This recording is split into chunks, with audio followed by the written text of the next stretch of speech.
My name is Eleanor, and I'm 56 years old. After my husband passed away 5 years ago, I made a promise to myself that I would never let grief turn me into a shadow of who I used to be. Instead, I turned my pain into purpose. I kept our home, the house we bought together 3 decades ago, and I rebuilt my life within its walls, piece by piece, like someone sewing a torn fabric with patience and care. I believed I had finally found peace. Every morning began the same way. I'd brew a cup of tea, open the curtains to let the sun spill across the kitchen floor, and sit by the window overlooking my rose garden. It was the garden my husband, Thomas, had loved more than anything. He used to joke that flowers were easier to understand than people.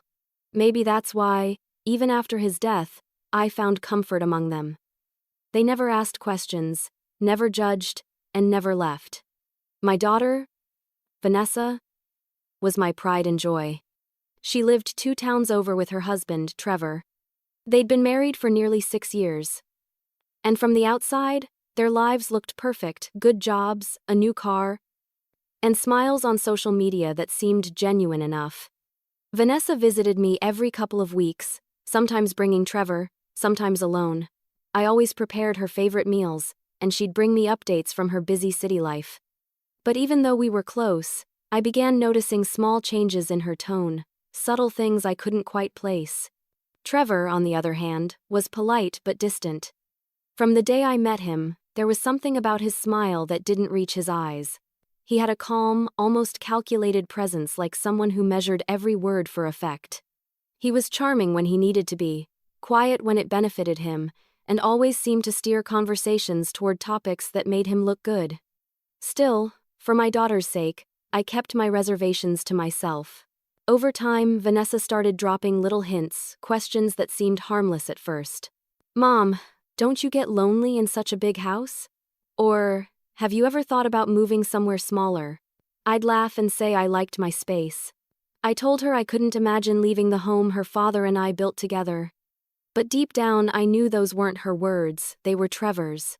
He had a way of planting ideas in her mind and making her believe they were her own. I'd hear it in her phrasing, in the slightly patronizing tone that didn't belong to her. "You should think about your future, Mom," she said once, her eyes flicking toward the walls, the furniture, the family pictures. It wasn't concern I saw, it was calculation. Or maybe I was just imagining things. After all, she was my daughter. Why would she ever want to hurt me? Still, I couldn't shake the unease that grew with each visit. When I walked through the house alone at night, I'd look at the framed photographs of Thomas and whisper to him, "I hope you're watching. You'd know what to do." He was always the level-headed one. I was the heart. He was the anchor. Without him, the balance sometimes felt impossible to keep. My days were simple, quiet, and full of small rituals that made me feel safe. I cooked dinner for one and set the table as if he were still there. I spent afternoons reading in the sunroom or tending to the roses. Friends from church stopped by sometimes, bringing laughter and conversation that reminded me life was still worth living. There were moments I even felt content. But that peace, my hard-earned, carefully tended peace, was fragile. I didn't know it yet, but it was hanging by a thread. Because while I was cherishing memories and trying to live quietly, others were making plans that would soon shake the ground beneath me. Looking back, I can see the signs I ignored. Trevor's offhand comments about family unity. Vanessa's insistence that times are changing.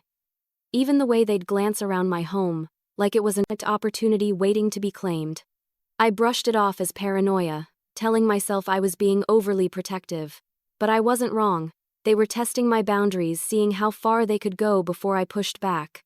The house wasn't just bricks and walls to me. It was my story. It was where Thomas and I laughed, argued, dreamed, and grew old together. It was where Vanessa took her first steps, where birthdays and anniversaries filled the halls with love. To them, it might have been just property, a valuable piece of real estate in a growing neighborhood. But to me, it was everything I had left of the life I once knew.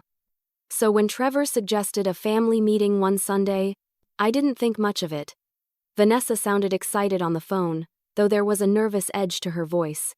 "It's nothing serious, Mom," she said quickly. "Trevor just wants to talk about something important." I set the table that morning, baked a pie and made tea, expecting a pleasant visit. I didn't realize that I was preparing for the conversation that would ignite the quietest war of my life. Because that day wasn't about family. It was about control. And it was the day Trevor would make a proposal that shattered my peace forever. That Sunday morning began like any other visit from Vanessa and Trevor. I had the table set, the kettle whistling softly, and the smell of freshly baked pie drifting through the house. I even wore the floral apron Thomas used to tease me about. He'd say it made me look like a battle-ready homemaker. I didn't know how right he'd be.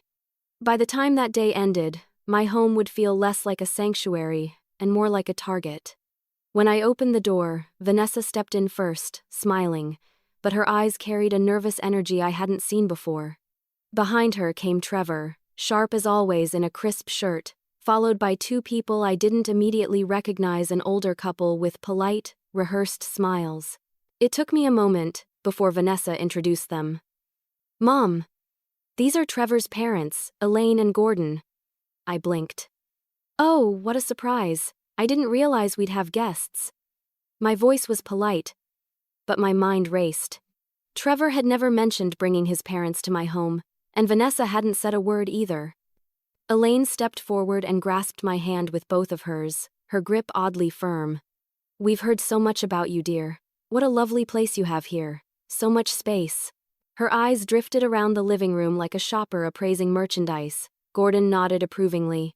"Yes, a solid house. You don't see craftsmanship like this anymore."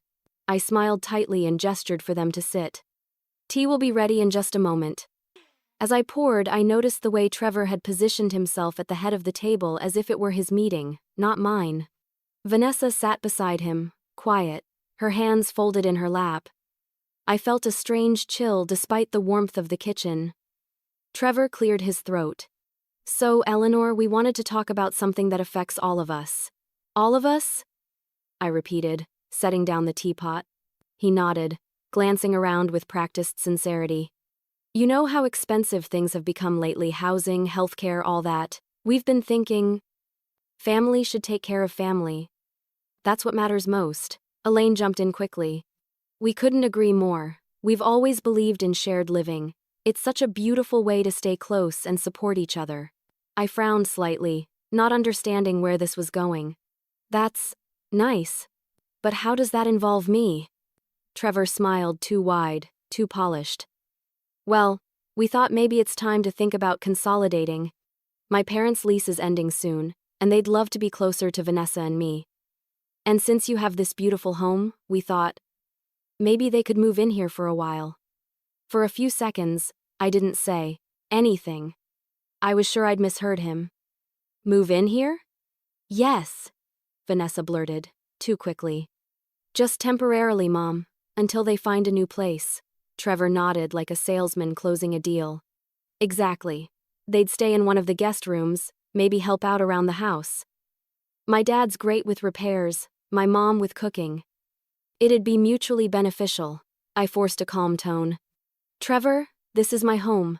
I didn't realize we were making plans for it." His smile faltered slightly. Of course. I just thought we could discuss it as a family. We're all connected through Vanessa, after all." Elaine chuckled softly, her voice syrupy. "You'd hardly notice we're here, dear. We'd fit right in like sisters, almost." Her words made my stomach twist. Vanessa stayed silent, her gaze fixed on her cup. I wanted to believe she'd speak up for me, but she didn't. "Trevor," I said evenly, "I appreciate your concern for your parents, but I live alone for a reason. I enjoy my independence." He leaned forward, his expression still smooth but his tone slightly firmer. "You shouldn't have to manage such a big place by yourself, Eleanor. It's too much work. And we've been thinking long-term. It makes sense to start preparing for the future. You know, for when you might need a little more help." I felt the air thicken around me. "Are you suggesting I can't take care of myself?" He smiled thinly. "Not at all, just that it's wise to plan ahead, and honestly, this arrangement benefits everyone." Gordon nodded approvingly, as if the matter were already settled. "We could even cover some of the bills, make a few upgrades. My son here's good with finances, he could help manage the property." The word manage hit me like a slap. This wasn't a family proposal, it was a takeover. I looked at Vanessa, hoping for some flicker of protest. But she only whispered, "Mom, please don't make this harder than it needs to be."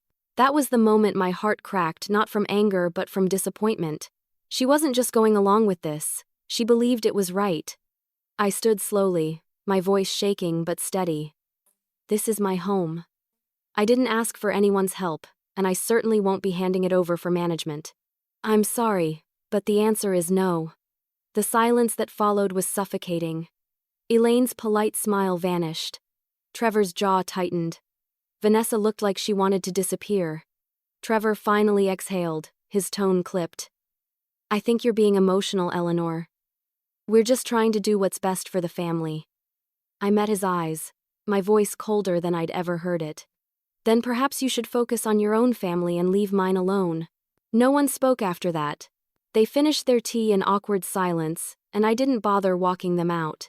When the door finally closed behind them, I leaned against it, trembling not with fear, but with fury.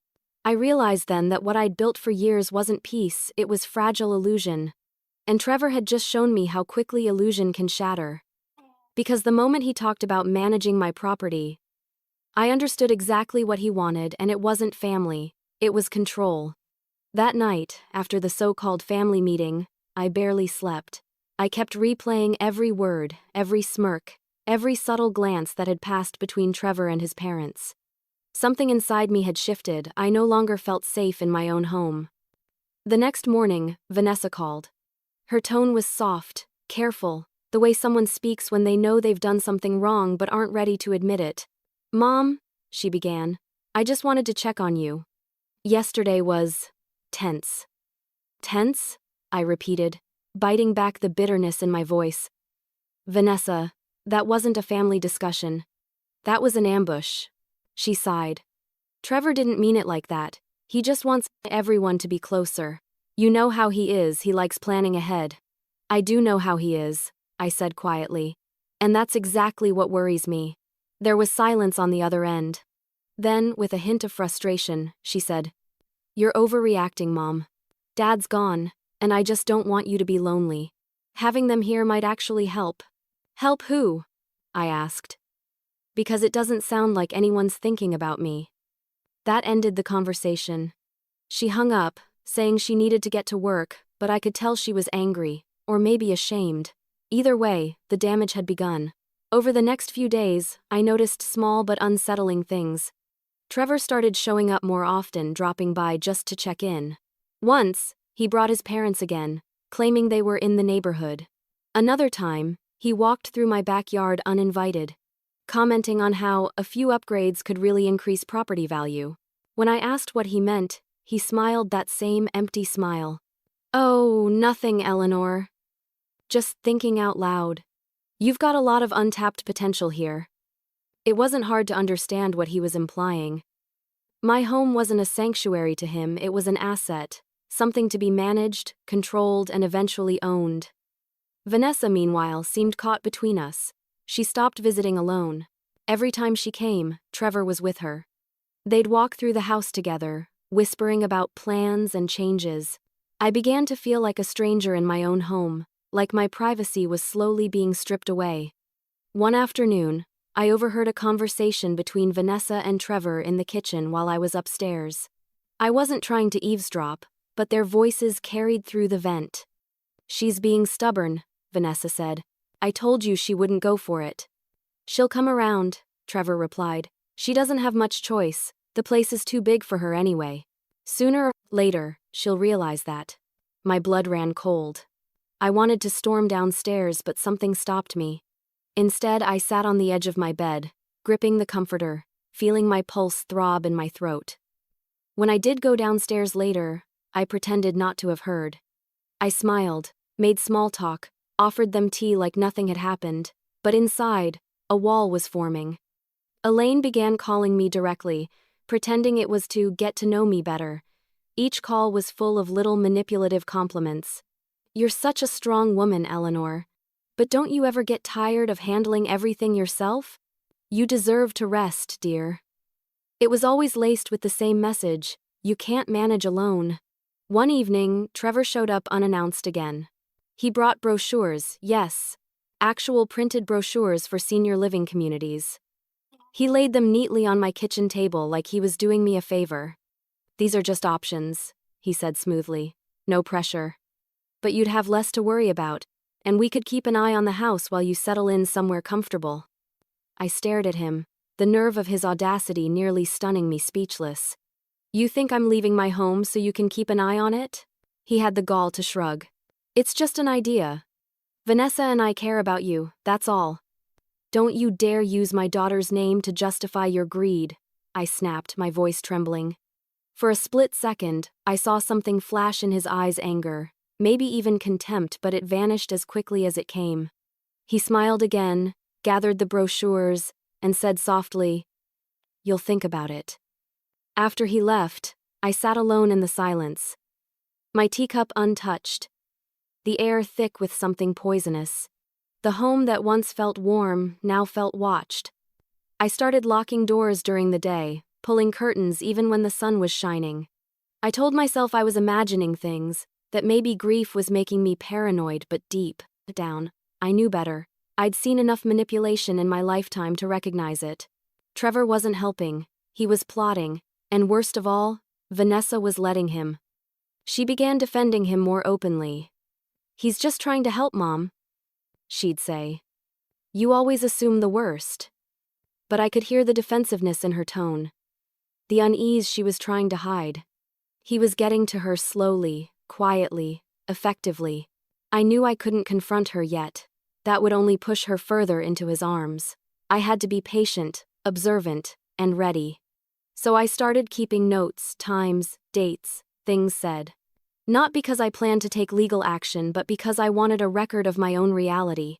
I refused to let them gaslight me into doubting it. Each passing day, I felt the threads of trust between my daughter and me fraying thinner and thinner. And when I overheard Trevor one evening telling Vanessa that this house will be ours sooner than she thinks, I knew I was no longer imagining anything at all.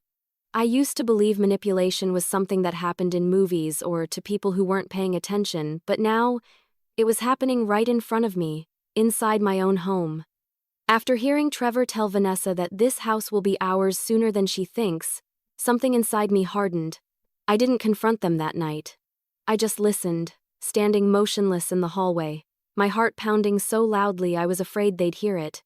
I stayed quiet, waiting for them to leave, and when they finally did, I sat on my bed until dawn, staring at the wall, realizing my peace had officially turned into a battlefield. The next few weeks were a slow, suffocating test of patience.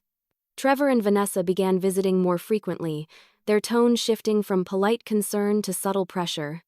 They disguised their intentions behind smiles, careful wording, and the occasional guilt trip. Trevor always started the conversations, and Vanessa followed his lead like a well-trained echo. "Mom, we've been thinking," she'd say. "Wouldn't it be nice to have more company around here?"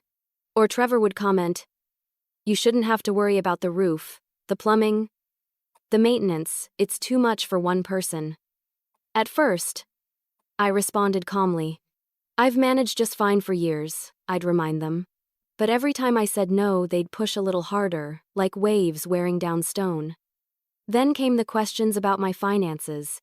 Trevor started slipping them into conversations casually, as though he were asking about the weather. "Do you still have that insurance policy Thomas set up?" he asked one afternoon, sipping his coffee like it was nothing. "And are the taxes manageable on this place?" I gave vague answers, but I could feel his curiosity sharpening like a knife. Vanessa, instead of defending me, chimed in with concern. "He's just asking because he cares, Mom." No, he wasn't. He was gathering information, mapping out what belonged to me so he could decide how to take it. Then there were the uninvited visits. Elaine and Gordon, Trevor's parents, began dropping by without notice. Once, I caught them standing in my garden, pointing at the shed and discussing how it could be converted into a guest cottage. Elaine laughed and said, "Oh, I could see myself out here, gardening in the mornings." I stepped outside, my voice cold but steady. "I'm glad you enjoy the view, but this isn't a rental property." Elaine's smile didn't falter. Of course not, dear. We're just daydreaming. Daydreaming? No. They were rehearsing what their life in my home would look like. Each visit chipped away at my patience. I felt like an outsider in my own space, watching strangers rearrange the boundaries of my life without permission. I stopped answering the door unless I was expecting someone. Even my phone became a source of dread, Vanessa's name lighting up. The screen made my chest tighten. I tried to talk to her alone once. I invited her to lunch, hoping we could clear the air. When she arrived, she seemed uneasy, her eyes darting toward the window every few minutes as if Trevor might appear at any moment. "Vanessa," I said gently. "What's happening? Why are you letting him do this?" She looked startled. "Do what?" "All of it," I said, my voice cracking. "The pressure, the constant visits, the talk about the house. This isn't just helping, it's controlling." Her lips trembled for a moment before she looked away. "He's just trying to plan for our future, Mom. You always say you want me to be secure." I stared at her, realizing how far his manipulation had sunk in. "Secure doesn't mean taking what isn't yours." She got up abruptly. "I can't do this. You're making it sound like he's the enemy. He is acting like one," I said quietly. That was the last time I saw her for nearly a month. When she finally came back, it wasn't to reconcile, it was to bring more of Trevor's ideas. He'd apparently talked to a contractor about simple renovations to make the house more functional. He even had blueprints on his tablet. I didn't bother hiding my anger. "You spoke to a contractor about changes to my house?" Trevor smiled, pretending not to hear the fury in my voice. "Oh, it's just an estimate. Nothing binding. We thought it might be time to start making improvements." I folded my arms. "There will be no improvements. No changes. Not now, not ever." His smile thinned, but he stayed calm. "You know, Eleanor, I'm trying to help, but it's hard to help someone who refuses to accept reality." "And what reality is that?" I asked. "That you can't manage this alone forever." The arrogance in his tone made my skin crawl. He didn't see me as a person anymore, just an obstacle standing in the way of something he wanted. That night, I couldn't shake the memory of his words. So I started writing everything down, every visit, every comment, every suspicious conversation. I kept a notebook in my dresser drawer, hidden beneath old photographs. I didn't know what I'd do with it yet, but I knew I'd need it. And then, just when I thought they couldn't push further, I heard the words that confirmed every fear I'd been trying to suppress. It was a Friday evening, and I was walking back from the mailbox when I saw Trevor's car parked down the road. The windows were down, and I heard his voice low, confident, smug. "She'll give in eventually," he said to Vanessa. "And if she doesn't, well, she can't live here forever. The house will be ours one way or another." I froze. The audacity, the entitlement, it was chilling. My daughter didn't respond right away. When she finally spoke, her voice was soft, uncertain. "Trevor, I don't want to push her too hard," he laughed. "You worry too much. Trust me, she'll thank us when it's over." I turned and walked back inside, my heart pounding so hard I could hear it in my ears. That night, I didn't cry. I didn't even feel fear. I felt clarity, cold and sharp like glass. They wanted control. They wanted my home. They wanted everything. And they thought I was too old, too sentimental, too weak to stop them. They had no idea who they were dealing with. Because I'd already decided that before they could take what was mine, I'd take it away from them first. There's a certain kind of calm that settles in right before you decide you're done being mistreated. It's not peace, it's resolve. And that's what I felt the night I finally reached my breaking point. After overhearing Trevor's words about how my house would be theirs one way or another, something inside me hardened into quiet determination. For weeks, I'd tried to reason, to appeal to their better nature, to make Vanessa see the truth, but all it did was give them time to tighten their grip. So I stopped talking, stopped arguing, and started planning. Vanessa called a few days later, her voice soft and rehearsed. "Mom, can we come by tonight? Trevor wants to apologize." I almost laughed. Trevor didn't apologize. He strategized. Still, I agreed. Sometimes you have to let people think you're still playing their game before you flip the board. That evening, they arrived all smiles, carrying takeout and pretending everything was normal. Elaine and Gordon were with them too, which told me this wasn't an apology, it was another ambush. I set the table, listened to their small talk, and waited. It didn't take long. Trevor cleared his throat and began with the same honeyed tone that always preceded manipulation. Eleanor, we realize we might have come on too strong before.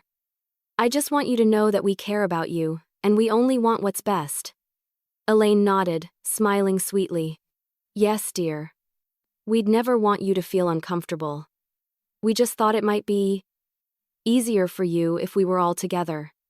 Vanessa kept her head down. I could see the tension in her jaw, the guilt she was trying to hide. I put down my fork, my voice steady. Trevor, let's skip the pretense. You've made it clear you want control of this house. You've talked to contractors, asked about my finances, even told Vanessa it would be yours eventually. Don't insult me by pretending this is about family. The table went silent. Trevor blinked, caught off guard for the first time. That's not fair, he said quickly. You're twisting my words. I leaned back in my chair. Then tell me, what exactly did you mean when you said the house would be yours one way or another? Vanessa's head shot up, her eyes wide. You heard that? I did, I said. And I'll never forget it. Trevor tried to recover, but his mask slipped. You misunderstood. I was just talking about the future, about inheritance. Eventually, this house will pass down to Vanessa. Won't it? It's natural to plan ahead. I smiled, slow, sharp, and cold. Inheritance is earned through love, not manipulation. Elaine huffed. Oh, for heaven's sake, we're just trying to help. You're alone here, rattling around in this big house. Why not share it? It's selfish to hold on to more space than you need. Her words landed like a slap. Selfish? I repeated. You're standing in a home my husband and I built with our own hands. A home filled with memories of our life together.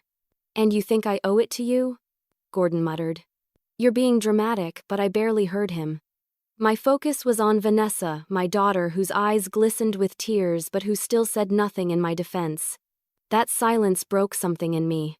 Not my strength, but my trust. I stood, my chair scraping loudly against the floor. I think it's time for you all to leave. Trevor's voice hardened. You're making a mistake, Eleanor. We're trying to help you manage things before they get out of hand. Get out of hand? I laughed bitterly. The only thing out of hand here is your arrogance. Vanessa stood, trembling. Mom, please don't do this. I just wanted everyone to be together. I thought this would make things easier. I turned to her. My voice soft, but filled with the kind of pain only a mother could feel. Easier for who, Vanessa? Because it's sure not easier for me. Trevor's jaw tightened, and for a split second, his charm evaporated. Fine, he said coldly. We'll go. But you'll regret pushing your family away. He gathered his things, and they all left without another word. The moment the door shut, the silence felt deafening. I stood there for a long time, staring at the table they'd just sat around, their empty glasses and plates like ghosts of the life I was trying to preserve. When I finally sat down, the tears came, but not from sadness. From clarity. They weren't going to stop. No amount of reasoning, kindness, or patience would change their plans. I'd been playing defense long enough. It was time to take control of the game. That night, I opened my old filing cabinet and began sorting through documents, deeds, bank statements, insurance papers. I hadn't looked at them since Thomas passed, but now I needed to know exactly where I stood. This house was legally, undeniably mine, and that meant I had the power to decide what happened next. The idea started small, just a whisper of a thought at first, but it grew quickly, solidifying into a plan that filled me with both fear and exhilaration. If Trevor and Vanessa wanted this house so badly, I'd give them exactly what they wanted, just not in the way they expected. I spent the next few days making quiet calls, searching for a trusted realtor who could handle things discreetly. I didn't want gossip, and I didn't want any interference. I wanted to sell my home before they even realized what was happening. As I sealed the last envelope of paperwork, a strange calm washed over me. It wasn't sadness, and it wasn't anger, it was control. For the first time in months, I felt powerful again. Because if they were determined to take my home from me, I would make sure there was no home left for them to take. The morning I decided to sell my house, the sun rose like any other day, but for me, it marked the beginning of quiet revenge. I called an old acquaintance first, Mark Holloway, a realtor my husband and I had worked with years ago. Mark had helped us buy this house when Vanessa was still in high school, and I remembered him as trustworthy and discreet. When he answered, his voice carried the same calm warmth I remembered. "Eleanor, it's been ages. What can I do for you?" I took a deep breath. "Mark, I need to sell my house. Quietly." He hesitated. "Quietly." "Yes," I said firmly. "No signs, no open houses, no gossip, just a private sale. And I need it handled quickly." Mark paused for a moment before replying. "Understood. May I ask why?" I smiled to myself. Let's just say it's time to start fresh somewhere no one can find me. From that moment, everything moved faster than I expected. Within 2 days, he came by under the pretense of catching up. He walked through the property, his expression nostalgic but professional. "You've kept this place beautifully, Eleanor. It'll sell in a heartbeat." "I don't want a bidding war or attention," I reminded him. "Find someone serious. Someone who'll appreciate it." He nodded. "I know just the type." Meanwhile, I continued my daily routine as though nothing had changed. Trevor and Vanessa still dropped by occasionally, always with smiles that didn't reach their eyes. They had no idea I was already preparing to vanish from their reach. Every visit felt like a test of my composure. Once, Trevor walked into the living room and glanced around. "You know, Eleanor, you could make a fortune if you ever decided to sell this place." I smiled, forcing warmth into my tone. "Oh, I'm sure I could. But this home means more to me than money." He nodded, clearly pleased by what he thought was reassurance. If only he knew the papers were already being prepared. By the 3rd week, Mark had found buyers, a retired couple from Vermont who wanted to move south for warmer weather. They'd fallen in love with the photos and made a full-price offer without even requesting major renovations. When Mark called to tell me, I felt a rush of adrenaline. "They want to close within the month," he said. "Perfect," I replied. "Let's do it." I signed the necessary documents quietly. No family, no witnesses except Mark and the notary. Everything was handled through his office, no reason for Vanessa or Trevor to suspect a thing. I was careful about every detail. Mail forwarding, financial transfers, even the timing of my utility cancellations. Each step was a thread in the web. I was weaving an escape plan wrapped in politeness and patience. Vanessa called one evening while I was sorting through old photo albums. "Mom, we haven't seen you much lately. Everything okay?" Her concern sounded rehearsed, but I played along. "Oh, I've just been decluttering, you know how it is, trying to simplify a bit." Trevor's voice chimed faintly in the background, asking something I couldn't make out. Vanessa laughed nervously. "Trevor says you should let him help with any heavy lifting." I smiled at the irony.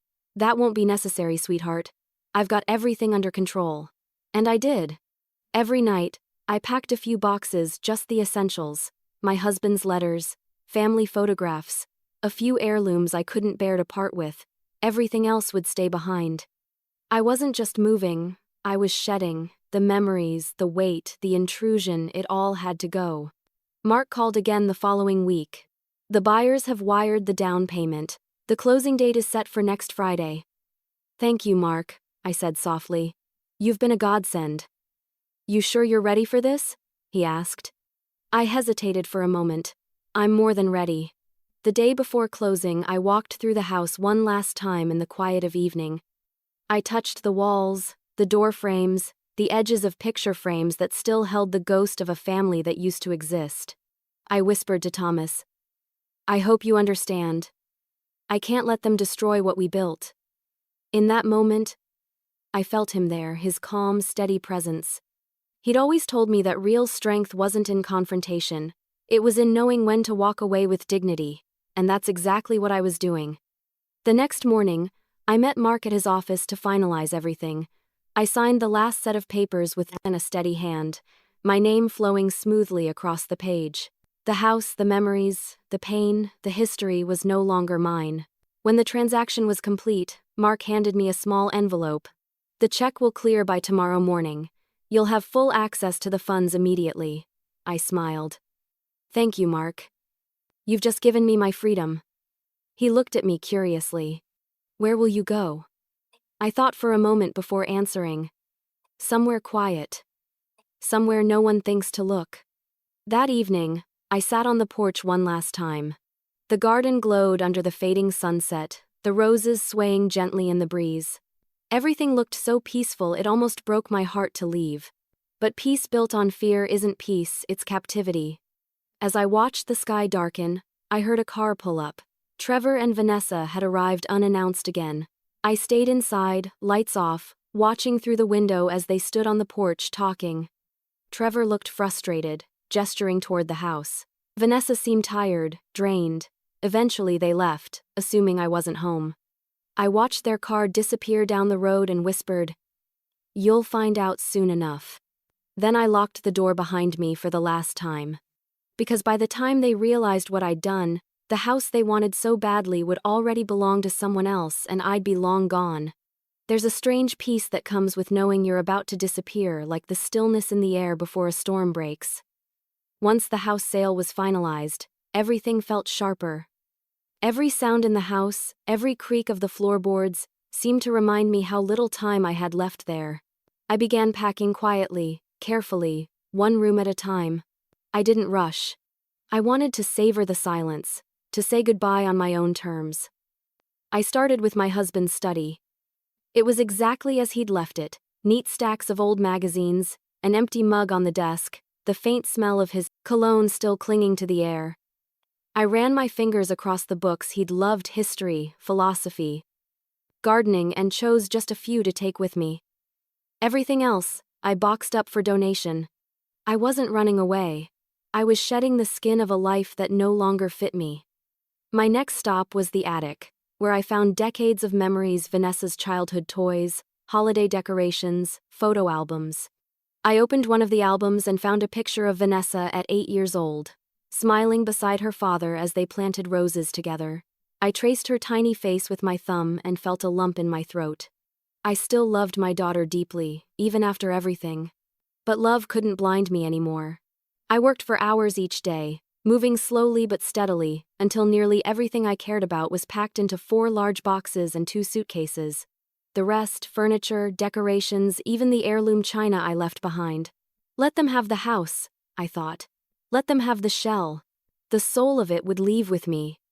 When the moving truck arrived, I told the men to come early in the morning, before most neighbors were awake. They worked quietly, respectful and efficient. By noon, the last of my things were loaded, the rooms echoing with the emptiness of my departure. That night, I sat on the floor of the living room with a single lamp glowing beside me. The walls looked bare, almost unfamiliar, like a stranger's house. I whispered to Thomas, "It's time, my love. You'd laugh if you knew what I've done." In my mind, I could hear his gentle chuckle, the one that always carried patience and pride.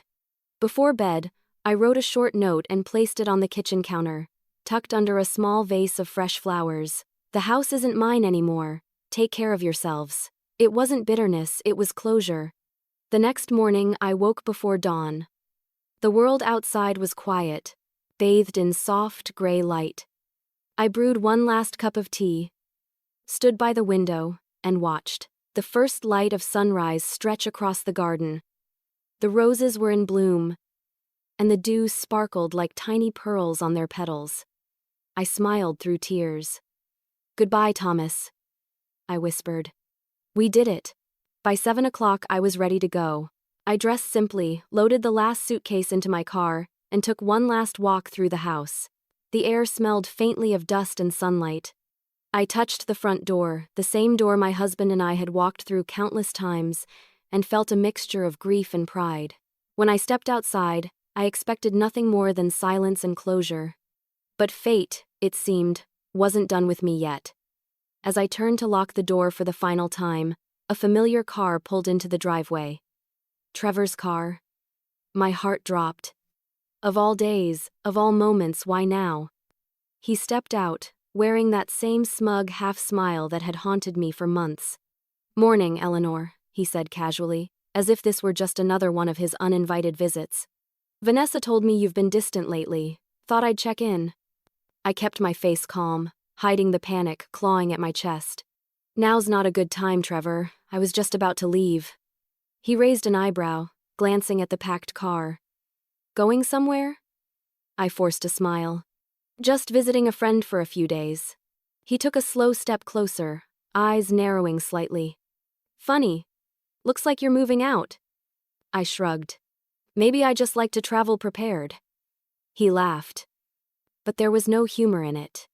"You can't just leave, Eleanor. Vanessa's worried about you." "We all are." The words sounded rehearsed, hollow. I didn't bother responding. Instead, I turned the key in the lock and pocketed it. "I'm fine, Trevor. You should go." He stared at me for a moment, his jaw tight. "You're making a mistake. You can't handle everything on your own forever." I met his gaze, my voice cool and sharp. "That's where you're wrong. I've been handling everything long before you ever came into our lives." For the first time, I saw it, his frustration breaking through the calm exterior. His mask cracked just enough for me to glimpse the anger beneath. He didn't like losing control. "Well," he said finally, forcing a smirk, "I guess you'll do whatever you want. Just remember, you can't run from family." I opened my car door, looked him dead in the eye, and replied, "I'm not running. I'm reclaiming." Then I drove away, leaving him standing in the driveway, confusion etched across his face. In the rearview mirror, I watched him shrink into the distance until he was nothing but a speck against the rising sun. As I crossed the city limits, I felt the tension melt from my shoulders. The house, the manipulation, the constant anxiety, it was all behind me now.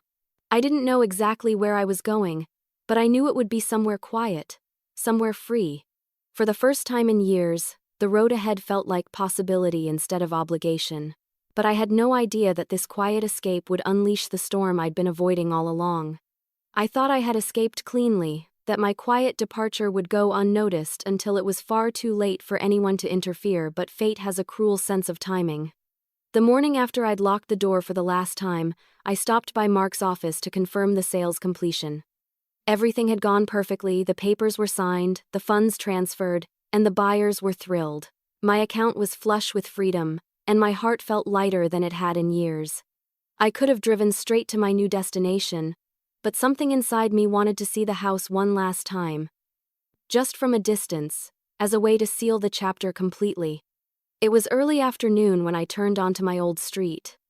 The air was heavy with the scent of rain.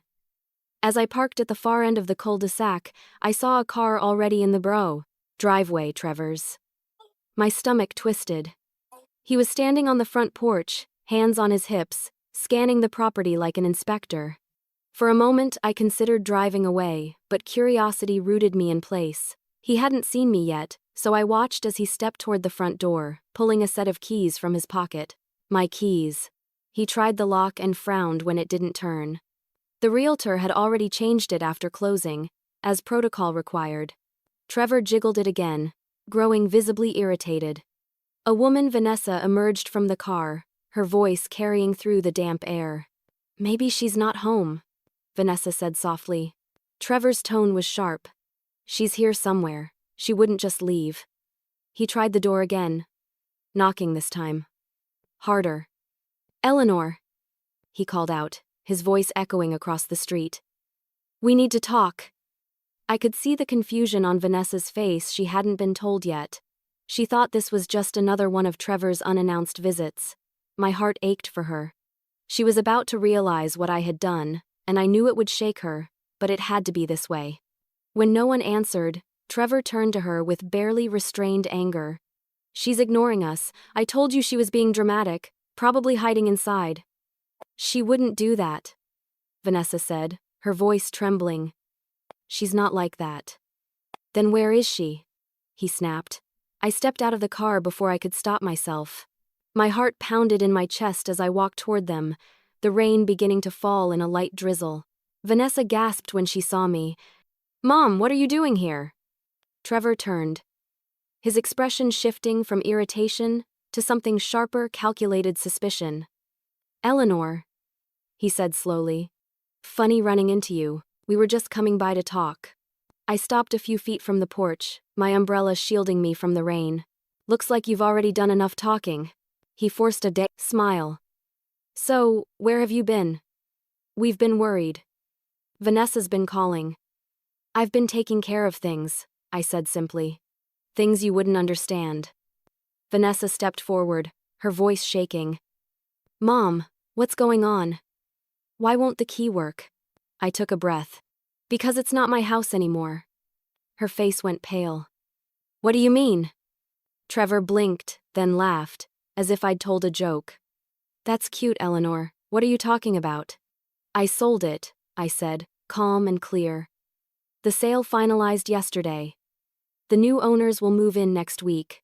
The silence that followed was deafening. The only sound was the rain tapping against the porch roof. Trevor's smile vanished completely. "You did what?" "I sold it," I repeated. "Quietly, legally, completely. The house is no longer mine and it certainly isn't yours." Vanessa's hand flew to her mouth, tears instantly filling her eyes. "Mom, why? Why would you do that?" I turned to her gently. "Because I had to protect what your father and I built. You may not see it now, but one day you'll understand." Trevor's face darkened, his control slipping. "You had no right," he hissed. "We were trying to help you." "Help me?" I said, my voice rising. "By taking over my life? By bringing your parents here and making plans behind my back? Don't talk to me about help, Trevor. You wanted control, and now you have none." He stepped closer, anger radiating off him. "Do you have any idea what you've done? You've ruined everything." I met his glare without flinching. "The only thing I ruined was your plan." Vanessa sobbed softly behind him. "Trevor, stop." But he didn't. He leaned forward, his voice dropping to a venomous whisper. "You think you've won, Eleanor? You think selling the house changes anything? You'll regret this." I smiled faintly. "Maybe, but I'll regret it in peace." He stared at me for a long moment, then turned on his heel and stormed off toward the car. "We're done here," he snapped. Vanessa hesitated, looking between us, torn apart by loyalty and love. "Go with him," I said softly. "You need time to see him for who he really is." She nodded slowly, tears spilling down her cheeks. "Mom, I didn't mean for it to go this far." "I know," I said. "But sometimes silence is the only way to be heard." She looked at me one last time before following Trevor into the car. I watched them drive away, their taillights vanishing into the gray horizon. The rain fell harder now, drumming against the pavement like a slow applause for the quiet victory I'd fought for. I turned to face the house one last time. It stood there empty, clean, and peaceful, no longer a battleground, no longer a prison, just a house. Then I whispered to myself, "You can't steal what I choose to give away." With that, I walked back to my car, started the engine, and drove off into the rain, the road stretching endlessly before me. Because in less than 24 hours, Trevor had gone from believing he owned my future to realizing he never even controlled a single brick of my past. By the time the rain stopped that evening, I was already gone. I didn't tell a soul where I was headed. I didn't owe anyone an explanation, least of all the people who had tried to cage me inside my own home. The house was sold, the papers sealed, and every loose thread tied neatly behind me. I left nothing for Trevor and Vanessa to unravel except confusion and silence.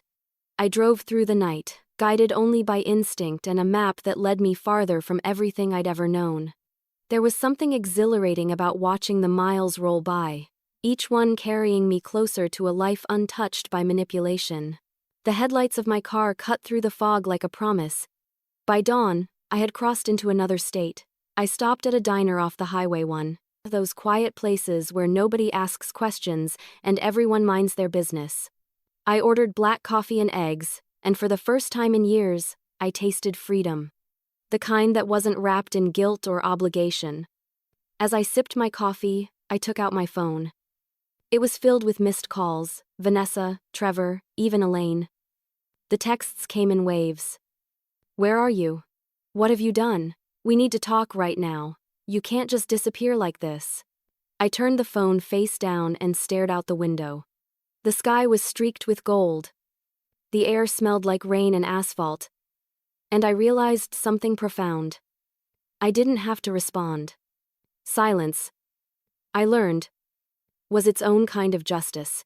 Later that afternoon, I reached the coastal town I'd chosen, a small, sleepy place 3 states away, where the ocean stretched endlessly and gulls cried overhead. The cottage I'd rented sat at the edge of a bluff, overlooking the sea. It was nothing grand, but it was mine. When I unlocked the door and stepped inside, the scent of salt and fresh paint filled the air. The realtor had left a vase of daisies on the kitchen counter with a note, "Welcome home." I stood there for a long moment, just breathing it in. No voices, no manipulation, no footsteps echoing behind me. Just stillness. Just me. Over the next few days, I settled in quietly. I unpacked my boxes, my husband's letters, a few family photographs, my favorite books, and arranged them with care. Each object carried a fragment of my old life, but here, they felt lighter somehow. It was as though I'd finally separated memory from burden. Every morning, I'd walk to the shoreline and watch the waves crash against the rocks. The sea had a rhythm that matched my heart, steady, relentless, cleansing. I'd sit on a weathered bench, sipping coffee, and whisper to myself, "You did it. You took your life back." Of course, the messages didn't stop. My phone vibrated endlessly for days. Vanessa's calls became more frantic. Her texts shifting from anger to desperation. "Mom, please. Just call me. I don't understand. Trevor is furious. You've embarrassed us. Please, can we talk? I just want to understand why you'd do this." I didn't reply. I wanted to. Part of me ached to hear her voice. To tell her that I loved her. That this wasn't punishment, it was protection. But she needed to see the truth without my words softening it. My silence was the only mirror that could show her what she'd become. Trevor's messages were different. Colder. Venomous. "You had no right. You're ungrateful. We'll find you." I deleted each one without reading past the first line. His power over me had evaporated the moment I left that driveway. One evening, I turned off the phone entirely. The quiet afterward was almost sacred. No more buzzing. No more guilt. Just the sound of the sea and the whisper of wind through the windows. Days turned into weeks. I started frequenting a local cafe where the owner, a kind woman named Jo, made the best blueberry muffins I'd ever tasted. We'd chat about books, weather, nothing of consequence. It felt good to be just another person in the world, not a mother, not a widow, not a target, just Eleanor. I even began volunteering at the small library near the harbor, sorting books and helping tourists find their way around. The simplicity of it all felt like healing. One afternoon, while organizing the return shelf, I found an old copy of the Odyssey. I smiled at the irony.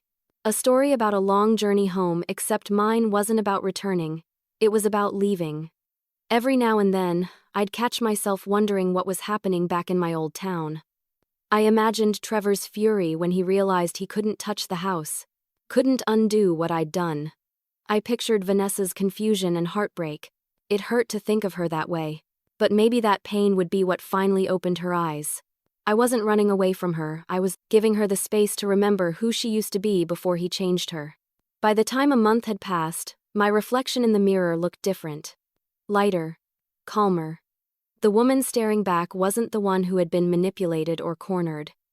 She was someone who'd taken control in silence and emerged stronger for it. I'd left behind everything they thought defined me. My home, my possessions, even my presence. But in doing so, I'd found something I hadn't felt in years myself. And though I was miles away from the house they wanted so badly, I knew the real chaos was only just beginning for them. Freedom has a strange echo, it's peaceful on your end, but it causes storms in the places you've left behind. It took exactly 12 days before they found me. Not physically, but through the web of people who couldn't help but talk. Someone from my old church mentioned to a mutual friend that I'd moved to the coast, and that tiny thread was all Vanessa needed to pull. One afternoon, as I was sitting on my porch watching the waves, my phone, which I'd left powered off for weeks, buzzed violently against the table. For a long time, I just stared at her name flashing on the screen. Part of me wanted to ignore it again, to stay wrapped in the cocoon of silence I'd built. But another part, the mother part, knew I had to hear her voice. So I answered. "Mom?" Her voice cracked as soon as she spoke. "Mom? Are you there?" "I'm here," I said quietly. "Oh, thank God." Her words spilled out fast, shaky. "Why did you do this? Why would you sell the house without telling me?" Trevor's furious. His parents are humiliated. They'd already given up their lease because we thought. I cut her off gently. "You thought wrong, Vanessa. You assumed you had a claim to something that was never yours." She sniffled, her voice trembling between anger and confusion. "You blindsided us. You embarrassed us. Do you have any idea how this looks? Everyone's talking about it. Trevor's parents, I said sharply. "Shouldn't have been making plans in my home to begin with." She went quiet. The ocean outside filled the silence between us. "You've changed, Mom," she finally said, her tone cold now. "You've become selfish." I closed my eyes. No, sweetheart. For the first time in my life, I stopped letting other people decide what's best for me. Her breath hitched. "You didn't even think about me." "I thought about you more than you'll ever know," I said softly. "That's why I left. You needed to see who Trevor really is without me standing between you two. You needed to feel the consequences of letting someone control you." She didn't answer right away. I could hear her breathing on the line, a quiet battle between pride and pain.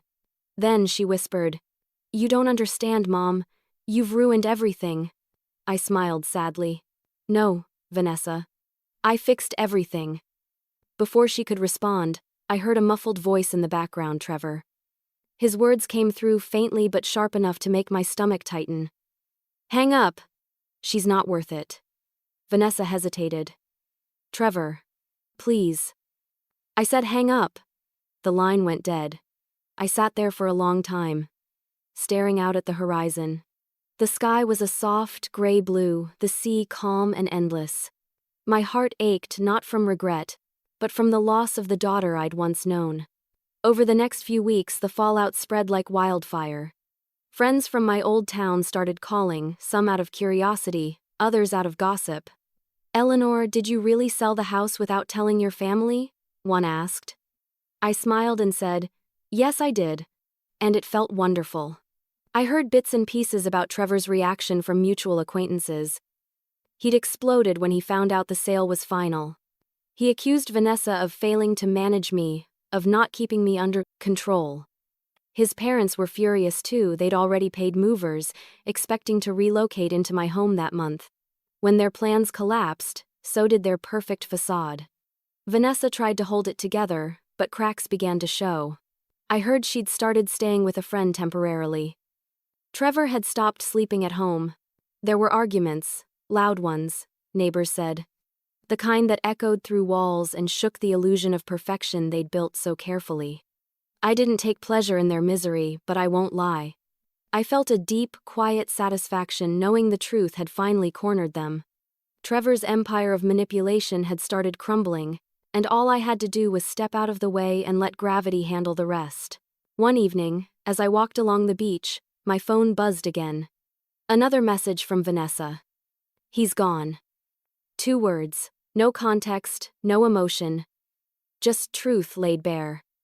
I stood still, the ocean wind whipping through my hair, reading it over and over again. Gone. Whether she meant he'd left her for good or simply stormed out in anger didn't matter. Either way, she was free now just as I was. I didn't reply right away. I wanted to give her the silence she needed to think, the same silence that had saved me. That night, I lit a single candle on my windowsill and whispered a small prayer for her healing, for her strength. For her to see that I hadn't betrayed her, I'd liberated her. In the weeks that followed, the messages from Trevor stopped completely. The silence from his side was the sweetest sound I'd ever heard. Vanessa's messages, however, changed tone. They became softer, gentler. She began asking how I was, not accusing me. There was still pain in her words, but also something else understanding. I knew it would take time, but healing often begins where control ends. As the sun set over the ocean one evening, I sat with a cup of tea, the air cool and briny, the sky painted in shades of amber. I realized then that revenge hadn't been my goal. It had simply been the result of reclaiming my dignity.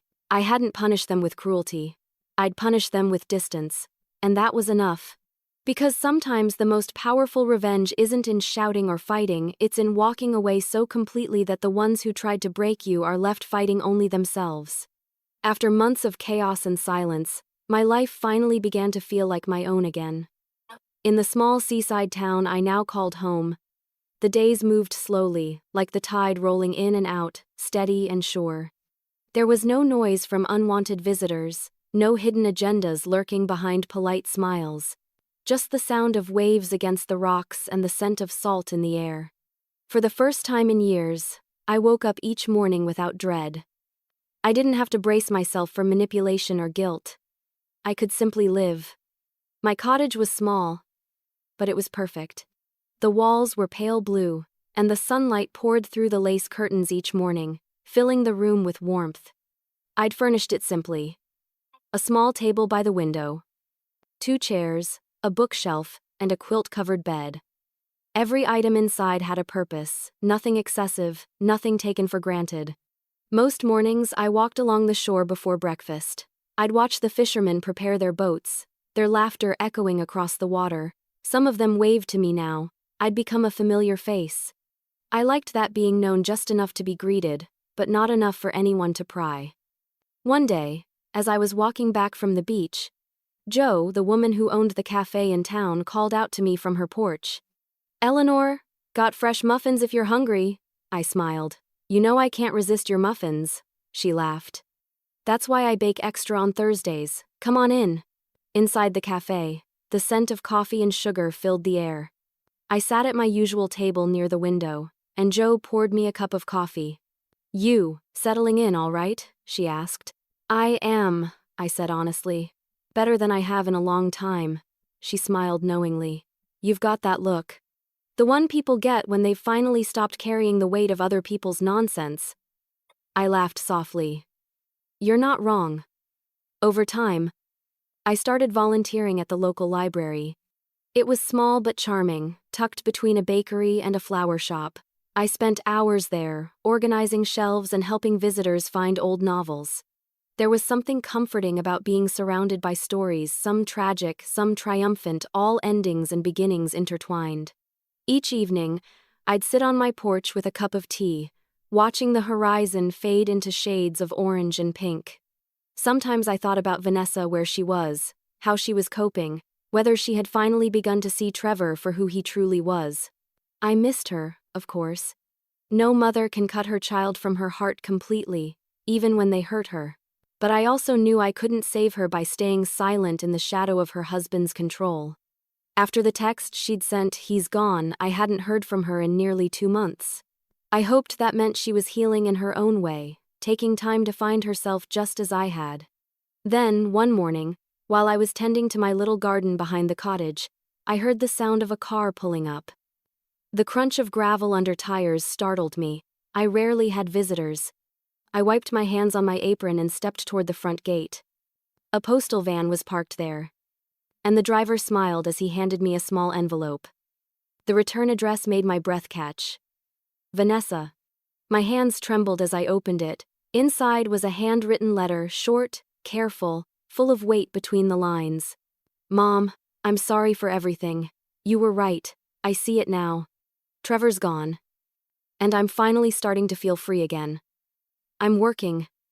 I'm rebuilding. And I think about you every day. I hope you're happy where you are." Maybe one day I can visit. Love, Vanessa. I sat on the porch steps for a long time, reading it over and over. Her handwriting slightly uneven, the ink smudged in places made her feel close again. Tears welled up in my eyes, but they weren't tears of sadness this time. They were tears of relief. I wrote her back that evening. My dearest Vanessa, there isn't a day that passes when I don't think of you. I'm proud of you for finding the strength to start again. Sometimes life requires losing everything you thought you needed to discover what you truly deserve. When you're ready, my door is always open. Love, Mom. I mailed it the next morning and felt a peace I hadn't known in years. As the days passed, I started to see life as something new, not a continuation of what was, but a completely different story. I was no longer the grieving widow clinging to a house full of ghosts, nor the woman manipulated by her daughter's husband. I was just Eleanor, a woman who had learned to walk away, to start again, and to build a world where peace wasn't something fragile but something I owned. I met people who knew nothing of my past and everything of my present. I laughed more easily. I slept soundly. I smiled without pretending. The weight of the house, the betrayal, the fear, it all faded like footprints washed away by the tide. Every now and then, I'd glance at the ocean and think about how life always moves forward, whether we're ready or not. You can't stop the tide. You can only learn to move with it. And as the waves whispered against the shore each evening, I realized that this wasn't just a new chapter, it was the beginning of the story I was finally meant to live. It had been 6 quiet months since I last heard from Vanessa when, one morning, I opened my door to find her standing there. The sight of her froze me. She looked smaller somehow, not in body but in spirit. Her once carefully styled hair was pulled into a loose ponytail, her eyes ringed with exhaustion. She clutched a small suitcase in one hand and a folded letter in the other, mine. "Hi, Mom," she said softly. For a moment, I couldn't speak. My throat tightened, and my heart hammered in my chest. I hadn't expected her, not yet, not until she was ready. But maybe this was her way of saying she was. "Vanessa," I whispered. "Come in." She stepped inside hesitantly, looking around the small cottage as though stepping into another world. "It's beautiful," she said. Her voice cracked on the word. "Thank you," I replied gently. "Tea?" She nodded. I moved to the kitchen, my hands trembling slightly as I poured water into the kettle. She stood near the window, watching the waves beyond the bluff. I could feel the heaviness radiating off her. When the tea was ready, I handed her a cup. She held it tightly, as though it were something to anchor her. For a long moment, neither of us spoke. The only sound was the wind through the open window. "Finally," she said. "I read your letter so many times it started to wear at the edges." She looked up at me, her eyes glistening. I didn't know what to say back. "You didn't have to say anything," I told her softly. "I just wanted you to know the door was open." Her lip quivered, and she set the cup down with shaking hands. "Trevor's gone," she said abruptly. "For good this time." I nodded, keeping my expression calm. "I know." Her eyes widened. "You do?"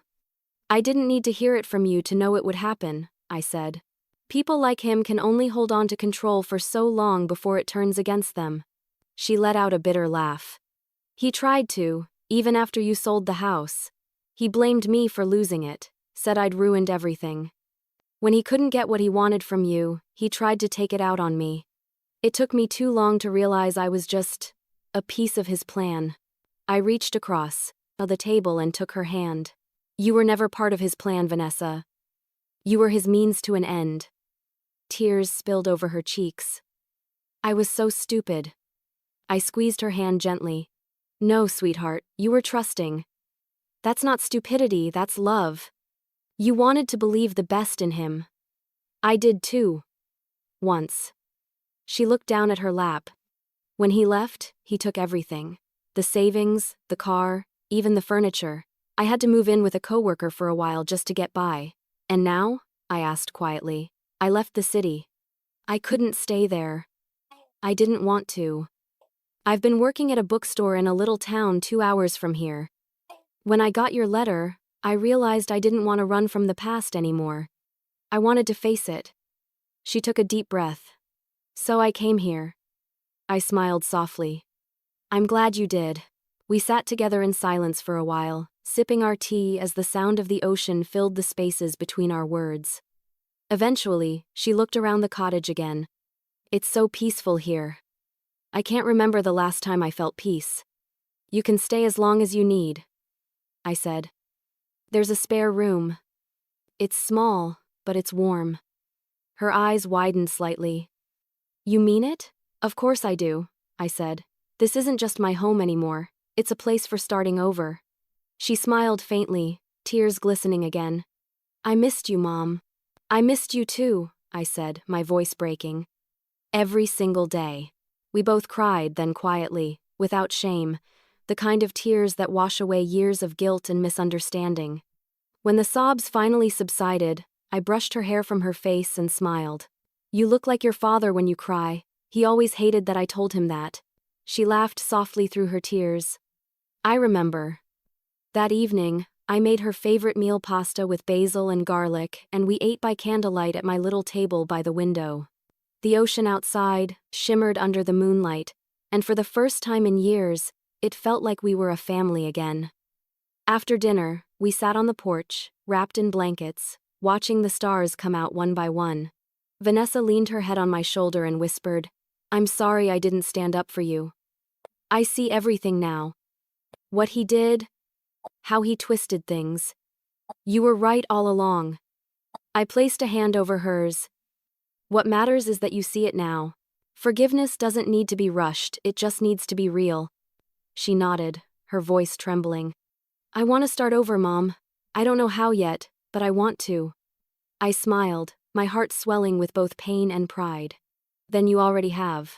The wind carried the scent of salt and jasmine across the porch. Somewhere in the distance, a wave crashed against the rocks, loud and final, like the closing of a door neither of us needed to open again. For years I had dreamed of this moment, not revenge, not vindication, but healing. And here it was, sitting beside me in the form of my daughter, scarred but unbroken. We sat there for a long time, saying nothing more, just listening to the rhythm of the sea. It no longer sounded lonely, it sounded alive. And when Vanessa turned to me and whispered, Mom, I just want to come home, I realized that maybe for both of us, home was never the house we'd lost, but the peace we'd finally found together. There are moments in life when forgiveness doesn't arrive with a grand gesture, it seeps in quietly, like morning light through a curtain. Vanessa stayed with me in the cottage after that night, promising it would only be for a few weeks until she figured out her next step. But those few weeks turned into months, and neither of us complained.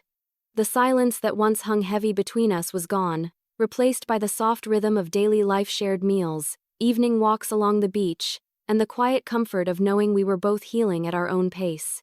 At first, she seemed restless. She'd wake early, pacing the porch, her coffee growing cold as she stared out at the horizon. Sometimes, she'd apologize for the smallest things, forgetting to wash a dish, coming home late from a walk, speaking too softly. It broke my heart each time. She had spent so long under Trevor's shadow that she'd forgotten what it felt like to simply exist without fear of judgment.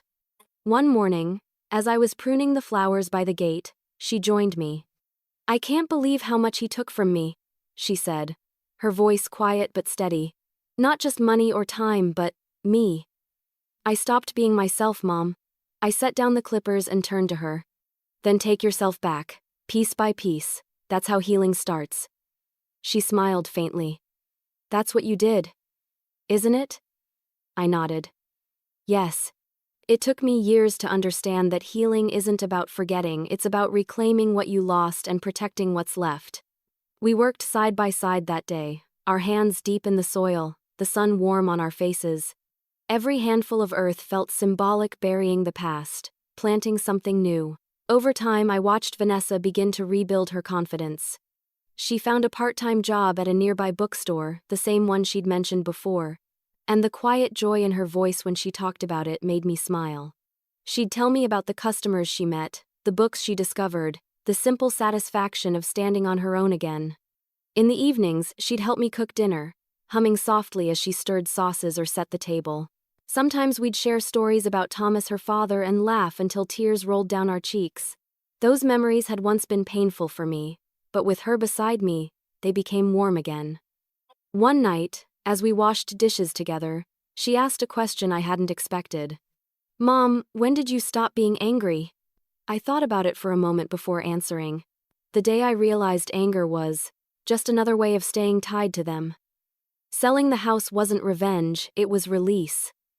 The moment I let go, I stopped fighting ghosts. She nodded slowly. "I want that. To stop fighting." "You will," I said. "When you're ready." She smiled softly. "You sound so sure." "I am," I told her. "Because strength runs in this family even when we forget it's there." That night, I found her sitting by the window with one of Thomas's old journals. She looked up when she saw me. "Dad wrote about you a lot," she said. "He said you had a way of finding peace even in chaos." I smiled. "He gave me the reason to find it." She closed the journal and stared out at the moonlit waves. "I used to think you were cold when you didn't fight back against Trevor, but now I see it wasn't weakness. It was control. Real control. That's what silence gives you," I said. "The power to choose when the story ends." She turned to me, her eyes shining. "I'm sorry I didn't stand by you. I let him twist everything." I reached out and took her hand. "You don't owe me apologies, Vanessa. You owe yourself forgiveness." She shook her head. "I don't know if I can forgive myself." "You can," I said softly. "Because you already started to." We sat there for a while, hand in hand, the sound of the ocean filling the space between our words. Forgiveness wasn't a sudden burst of relief, it was slow, tender, and honest. Over the next few weeks, our bond grew stronger. We began small traditions: Sunday breakfasts by the window, evening walks along the cliffs, little notes left for each other on the fridge. One morning, she left me a note that simply said, "Thank you for not giving up on me." I pinned it to the wall beside a photograph of us from her childhood, the one where she was holding a seashell, grinning up at me with her hair wild in the wind. As the days stretched into a new season, I realized something profound. We weren't just mother and daughter anymore. We were two women who had been broken in different ways and had chosen to rebuild not through resentment, but through love. One evening, as we watched the sunset from the porch, Vanessa leaned her head on my shoulder. "You know, I used to think disappearing was cruel, that you vanished to punish me. And now?" I asked. She smiled faintly. "Now I understand. You didn't disappear to hurt anyone. You disappeared to survive." I looked out at the horizon, the last of the sun dipping beneath the water. Sometimes survival looks like surrender, but it's not giving up, it's taking back control in silence. She nodded, tears slipping down her cheeks. "You taught me that silence can be power, not punishment." I squeezed her hand, my heart swelling with pride. "And you taught me that love, even when tested, can still find its way home." For the first time in years, the air between us felt clean, no bitterness, no guilt, no unspoken words. Just peace. And as the stars began to pierce the night sky, I realized that forgiveness wasn't something you give once, it's something you live, every single day, until the past no longer has a claim on your heart. Looking back now, I realize that disappearing wasn't the end of my story, it was the beginning of it. There are moments in life when you're forced to choose between staying silent to keep the peace and speaking up to protect your soul. For years, I'd chosen silence to avoid conflict. But the kind of silence I live in now is different. It's not submission. It's sovereignty. It's the quiet that comes after the storm, when everything unnecessary has been stripped away, and only truth remains. Every morning, I wake to the sound of waves and the warmth of sunlight filtering through the curtains. Vanessa hums softly in the kitchen as she makes coffee. The smell drifts through the cottage, mingling with the scent of sea salt and blooming jasmine. We've fallen into a rhythm that feels effortless, grounded. Some mornings, she joins me on my walks along the shore. Other times, she writes in her journal or tends to the small herb garden she planted behind the house. We don't talk about Trevor anymore. We don't need to. The past no longer feels like a wound, it's a lesson. She's rebuilding her life, and I've rebuilt mine. We exist in this shared space of peace and mutual respect, where forgiveness is not a performance but a daily act of quiet understanding. One afternoon, we were sitting on the porch, watching the tide come in. Vanessa turned to me, her voice thoughtful. "Do you ever miss it? The house, I mean." I considered the question carefully. "I miss what it represented," I said. "Not the walls or the furniture, but the life your father and I built inside it. But that life ended when he did. Holding on to the house didn't keep him alive, it kept me stuck." She nodded slowly. "I think I understand that now." I smiled at her. "Sometimes you have to lose everything you thought made you safe to find out what safety really is." She took my hand and squeezed it gently. "You're stronger than anyone I know." I laughed softly. "Strength isn't about what you endure, it's about what you walk away from." That evening, after Vanessa went to bed, I sat outside beneath the stars. The ocean stretched out before me, endless and serene. I thought about how different my life had become since that fateful day Trevor tried to stake his claim over what was mine. If I hadn't chosen to act, to vanish quietly and decisively, I'd still be living in that house, trapped by obligation, surrounded by ghosts and guilt. People often think revenge means destruction. But the truth is, sometimes revenge is creation. It's building something new from the ashes of what they tried to take from you. My revenge was peace. My revenge was anonymity. My revenge was being happy without anyone's permission. A week later, I received another letter from Vanessa. She'd been offered a permanent position at the bookstore and was thinking of finding her own place nearby. "Not far," she wrote. "Just close enough to visit, but far enough to stand on my own." I smiled as I read it. That was all I had ever wanted, for her to stand tall on her own 2 feet. Not in anyone's shadow, not even mine. The next morning, we drove into town together to look at an apartment she was interested in. It was small but cozy, with a balcony overlooking the ocean. As she walked through the rooms, I could see the light returning to her eyes. The same light she used to have when she was a little girl running through our garden, chasing butterflies. When we got back to the cottage, she hugged me tightly. "I'll still visit all the time," she said. I smiled. "I know you will. But this time, you'll be visiting because you want to, not because you need to." That night, after she went to bed, I stood on the porch again, listening to the sea. The moon cast a silver trail across the water, and the wind carried the scent of roses from the garden. I thought of Thomas, then my husband, my partner. The quiet strength behind everything I had ever built. "I did it, love," I whispered. "I kept my promise. I didn't let them destroy what we made." For a moment, I could almost feel his hand resting over mine, the warmth of his presence surrounding me. It wasn't sadness that filled me, it was peace. A deep, enduring peace that came from knowing I had reclaimed not just my life, but my voice. Over time, people from my old town faded into memory.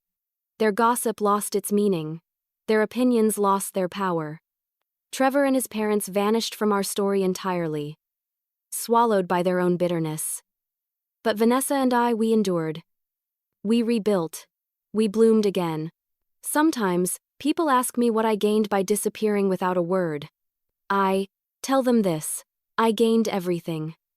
I gained freedom from manipulation. I gained respect for myself. I gained a daughter who found her way back to me. If I'd stayed and fought, I might have won the battle, but I would have lost myself. Walking away wasn't weakness, it was wisdom.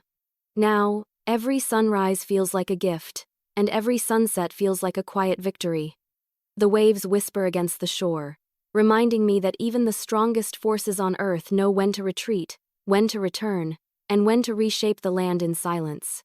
Because in the end, I didn't disappear to escape, I disappeared to begin again, and as I watch the tide roll in each morning, I know that I didn't lose my home at all. I carried it within me, wherever I chose to go,